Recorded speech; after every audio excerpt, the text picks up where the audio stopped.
All right, let's dive into the world of logic. But forget the dusty, old-school version you might be thinking of.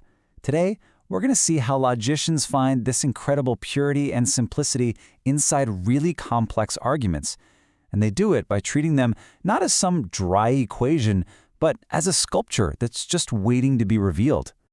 I mean, think about it. When you're faced with a super convoluted, winding argument, how do you actually boil it down to its core truth? How do you find that signal in all the noise? It's a huge challenge, right? And it turns out, logicians have this surprisingly artistic way of tackling it. And here's the best way to picture it. Imagine a sculptor, and they're just staring at this big, raw block of marble. They just know that a masterpiece is hiding inside. So their job is to just chip away all the excess stone, all that unnecessary stuff, to finally reveal the essential form that was there all along. So, that block of marble? That's our starting point. It's a logical proof that might be totally valid, but it's also, well, it's messy. The answer is in there for sure, but it's buried under all these confusing steps and arguments that don't really need to be there. A logical proof is, at its heart, just a series of steps to prove something is true. But it's kind of like giving someone directions. You can give them the direct route, or you can add a dozen pointless turns and detours. You'll get to the same place, yeah, but one path is elegant and clear, and the other is just a confusing mess. The real trick is finding that most direct path. So how does our sculptor even begin? Well, they need the right tools for the job. And one of the most powerful new tools in their kit is this framework called bilateral logic. It gives them the precision they need by letting them see the proof from two sides at once. See, for centuries, logic was mostly focused on one thing, proving what is true. But the big innovation with bilateral logic is that it looks at both sides of the coin. It gives equal, fundamental importance to assertion, what is true, and to denial, what is false. It's a total game changer. And the way this works in practice is through something called signed formulas. It's actually pretty simple. You take a statement and put a plus sign next to it to say, yep, this is true. Or you put a minus sign next to it to say, nope, this is false. This system lets logicians build a much more robust and, frankly, a much more effective framework for all of classical logic. Now, you should know this isn't some ancient, settled law. It's a really active field of research. You've got logicians like Nissim Frances arguing that this bilateral approach is just a better way to handle logic, while others, like M. Gabe, are pointing out some tricky technical challenges that still need to be worked out. It's this exact back and forth that pushes the whole field forward. Okay, so our sculptor has their new tool, bilateral logic. How do they actually start chipping away at that block of stone? Well, the technique they use is called normalization. This is where the real, hands-on work of refining a proof begins. This is literally the process of chiseling. Normalization is where you methodically hunt down all of those logical detours we talked about, any step where the argument just kind of doubles back on itself or takes the scenic route.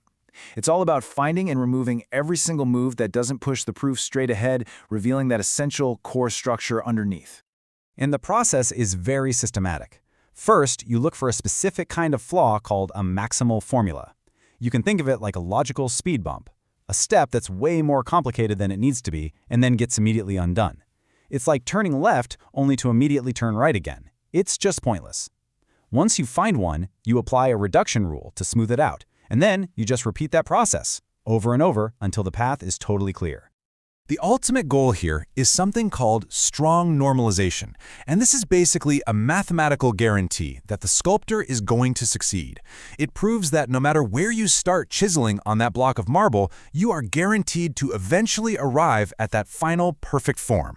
The process can't go on forever, and it can't get stuck in some weird loop. So after all that work, after all that chiseling, what are we left with? We're left with the masterpiece, the sculpture that was hidden inside the marble all along. In the world of logic, this is called the canonical proof. This is the absolute ideal version of the proof. For any given argument, there's only one canonical form, and it is totally free of any clutter. It's not just a path to the conclusion, it is the single most elegant and direct path possible. And really, that's the whole point. Getting to this canonical form isn't just a nice side effect of normalization. It is the entire objective. This beautiful, elegant simplicity is the very reason our sculptor picked up their tools in the first place. Okay, so why should we care about all this abstract sculpting? What's the point of creating these perfect canonical proofs? Well, it turns out this highly technical work has some really profound implications that affect all of us. This whole quest for purity has some incredible results. It gives us a way deeper understanding of what simple words like and, or, and not actually mean. It guarantees that our logical systems are coherent and don't contradict themselves. And, get this, these exact ideas are foundational to computer science. They help shape the very programming languages that run our modern world. So this isn't just about logic, it's about the deep structure of how we reason. You know, the work of these logicians is such a powerful reminder that even in the most complex, messy systems, there's often a simple, elegant truth just waiting to be discovered. So if we can do this for the abstract language of logic, what does that say about our ability to find the essential truth hidden inside other complex ideas, from scientific theories to political debates? What else is out there just waiting for us to sculpt?